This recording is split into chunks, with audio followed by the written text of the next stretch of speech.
He has played the most famous secret agent on the planet, walked red carpets on 3 continents, and survived decades in industry that chews people up and forgets them.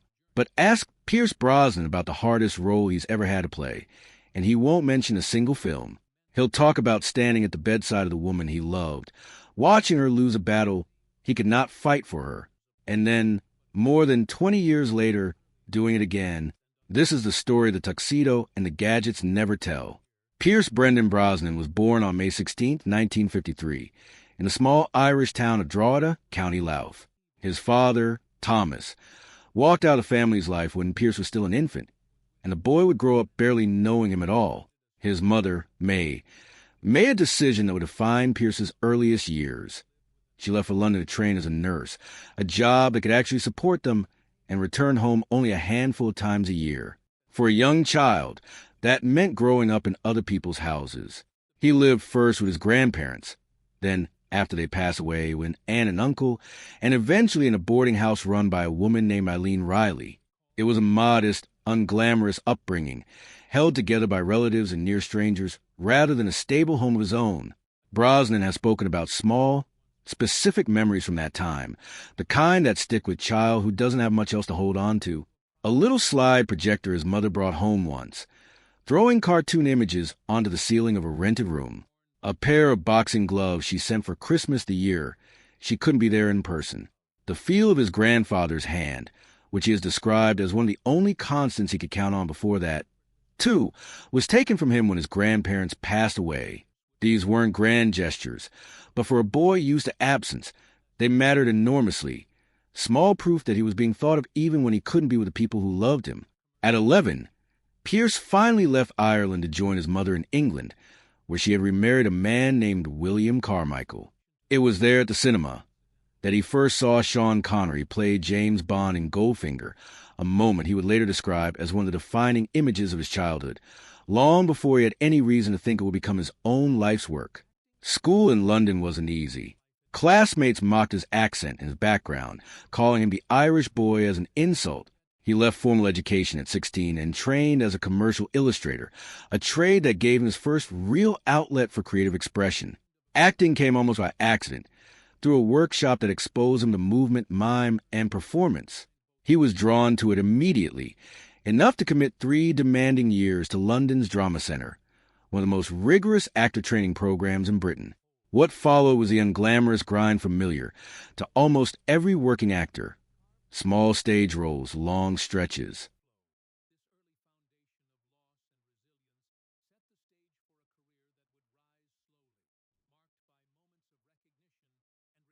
Unglamorous grind familiar to almost every working actor.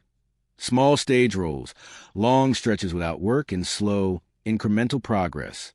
He joined York's Theatre Royal in 1975 and spent years building a resume one modest part at a time, until playwright Tennessee Williams personally selected him for a production of The Red Devil Battery Sign in 1977, a vote of confidence that opened doors in London's theatre scene, even if stardom was still a long way off. Those years of small parts and rejection weren't wasted time, even if they didn't feel like progress at the moment. Brosnan has described the discipline of the Drama Centre as something closer to a survival skill than a technique, teaching him to stand still and speak clearly after a childhood defined by constant movement and things left unsaid. Every rejected audition, every minor part in a forgettable production, was building the foundation for a career that would eventually demand exactly that kind of patience. It was around this period that Brosnan met Cassandra Harris, an Australian-born actress who had already built a career of her own, including a role as a Bond girl opposite Roger Moore in For Your Eyes Only. Cassandra had 2 children, Charlotte and Christopher, from a previous marriage to Dermot Harris. When Dermot died in 1986, Pierce formally adopted both children, and they took his surname. He and Cassandra married in 1980, and 3 years later welcomed a son of their own, Sean, born in 1983. By all accounts, their household in this period was full and lively, blending stepchildren, a new baby, and the unpredictable schedule of 2 working actors into something that, for Pierce, felt like the stability he had never had as a child. Professionally, momentum was building too. Small film roles alongside major stars, including Elizabeth Taylor in The Mirror Cracked, and a supporting part in the gritty crime drama The Long Good Friday. gave Brosnan exposure, but it was television that made him a household name. Remington Steele, which premiered in 1982, cast him as a charming con man posing as a suave private detective, and the show ran for 5 seasons, built largely around his chemistry with co-star Stephanie Zimbalist. The tailored suits and effortless confidence he brought to the role did not go unnoticed by Bond producers. In 1986, Brosnan was offered the chance to succeed Roger Moore as 007. For a time, it looked certain. Then, at the last moment, a contractual dispute involving NBC's rights to revive Remington Steele derailed the deal entirely, and the role went to Timothy Dalton instead. Brosnan later described the call that ended the negotiations simply as a blow, one he wouldn't fully recover ground from for nearly a decade. The timing made it sting even more. He was reportedly walking toward the beach to celebrate with Cassandra when the news came through that the deal had fallen apart. NBC insisting on more episodes of the detective show, while Bond's producers refused to share their new leading man with competing series. He kept working through the disappointment, taking on a colder, harder role opposite Michael Caine in The Fourth Protocol, and later showing his range in the comedy Mrs. Doubtfire alongside Robin Williams. But while his career moved forward in fits and starts, his home life was about to be tested in a way no professional setback could compare to. In 1987, while Cassandra was working on a film in India, she began experiencing unusual fatigue and swelling. Doctors in London diagnosed her with ovarian cancer. It later emerged that the disease ran in her family. Her own mother had died of it years earlier. What followed was a 4-year fight. Cassandra underwent 8 separate surgeries and extended rounds of chemotherapy, enduring a level of treatment that reshaped every part of the family's daily life. Brosnan later told People magazine that from the very first day, they understood they were facing a serious fight, one that had, in his words, invaded her whole being rather than presenting as some small, containable growth. Even as the disease progressed, the family tried to hold on to ordinary life. Their home in Malibu became something of a refuge, a place where, despite exhaustion and hair loss, Cassandra could still find comfort in the quiet of the property. Brosnan has said he turned to painting during this period, using it as an outlet for fear and grief that were otherwise hard to put into words. Their youngest son, Sean, was still a small child, and by some accounts he processed what was happening around him through play, pretending to be a doctor treating patients, a child's way of making sense of something too large to understand directly. Cassandra Harris died on December 28, 1991, one day after what would have been the couple's 11th wedding anniversary. She was 43 years old. Brosnan has spoken about sitting with his young son afterward, trying to explain what happened, and about seeking counsel for himself and his children in the aftermath, determined to let them see that grief was survivable rather than something to hide from them. For years afterward, he has said, he carried a sense that Cassandra was still present in his life in some form, a quiet companion to the identity the public would soon come to know as James Bond, an identity she never lived to see him take on. 3 years after Cassandra's death, in 1994, Brosnan met journalist and environmental advocate Killy Shea Smith while on a trip to Mexico. Their relationship developed gradually, built less on any dramatic rescue narrative and more on shared values, including a mutual commitment to environmental causes. Together, they took part in campaigns opposing industrial development near sensitive coastal habitats and advocated for protection of a gray whale sanctuary in Baja California. The couple married on August 4, 2001, at Ballintubber Abbey in County Mayo, Ireland, blending Brosnan's existing family with the one he and Keeley were building together. They had 2 sons, Dylan, born in 1997, and Paris, born in 2001. Keeley has described their marriage in simple terms, as a partnership built on friendship rather than fantasy, something chosen and recozen to the ordinary work of daily life rather than any single sweeping gesture. It was in the middle of this new chapter that Brosnan finally became James Bond, taking on a role in 1995's GoldenEye and holding across 4 films over the following decade.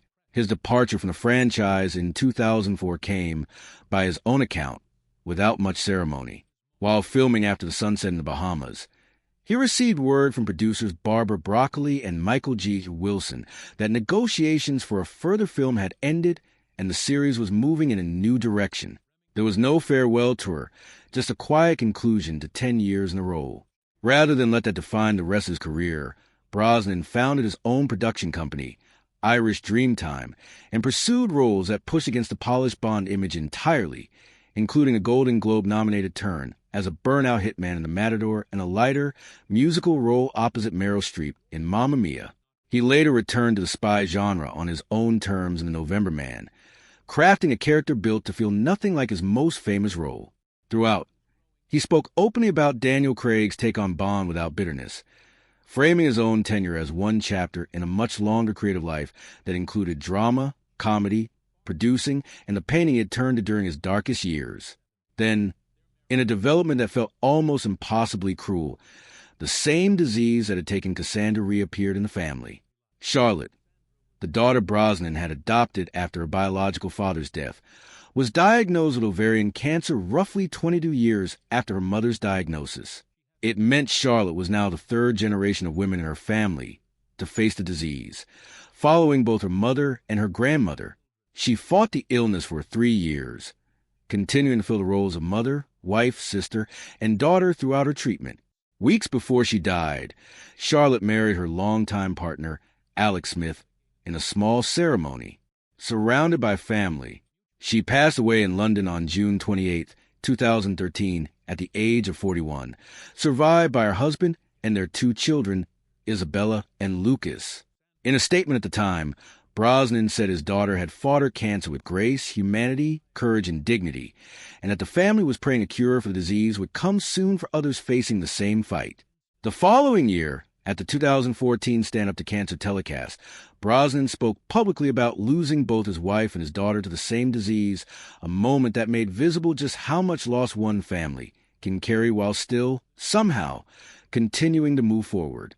Medical experts who work in the field have pointed to the Brosnan family's experience as a case study in the importance of genetic awareness, since ovarian cancer, when caught early, is treatable in the vast majority of cases, and a known family history can be the difference between an early diagnosis and a late one.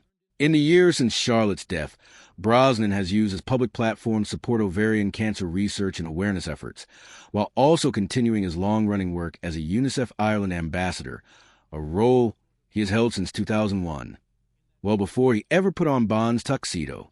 Now in his 70s, Pierce Brosnan continues to work steadily, taking on new film and television roles, including recent projects that have kept him in front of audiences well into his 8th decade, and returning again and again to painting, the same outlet he leaned on during Cassandra's illness decades earlier.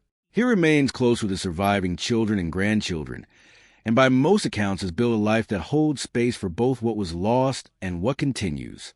His relationships with his sons, Christopher, Sean, Dylan, and Paris, have had their own complicated stretches of distance and reconnection, the kind of ordinary family friction that exists underneath any public image, however polished. Friends and collaborators who have worked with him in recent years describe a man who talks about his lost wife and daughter without hesitation, treating their memory as something to honor openly rather than a subject to avoid. What makes Brosnan's story resonate isn't the tuxedo, the theme songs, or the string of premieres. It's the fact that a man the world came to know for playing an unshakable, untouchable spy spent much of his real life absorbing 2 of the most painful losses imaginable, and kept going anyway. He didn't hide the grief, and he didn't let it define him entirely either. He built a second marriage grounded in partnership rather than escape, raised children through both joy and loss, and turned personal tragedy into advocacy that might help other families avoid the same outcome. Behind the icon is simply a man who has spent decades doing what most people are eventually asked to do in one way or another: carry loss forward without letting it have the final word. It's easy to remember Pierce Brosnan for a license plate that reads 007 and a wardrobe of tailored suits, and forget entirely that the man wearing them buried 2 of the people he loved most of the same disease, only a couple of decades apart. That contrast, the poise on screen and the quiet devastation off it, is exactly why his story keeps resurfacing whenever people talk about what fame actually costs and what it doesn't protect you from. If this look at the man behind the legend gave you a new appreciation for Pierce Brosnan's life, let us know your thoughts, and consider subscribing for more deep dives into the real stories behind the stars you think you already know.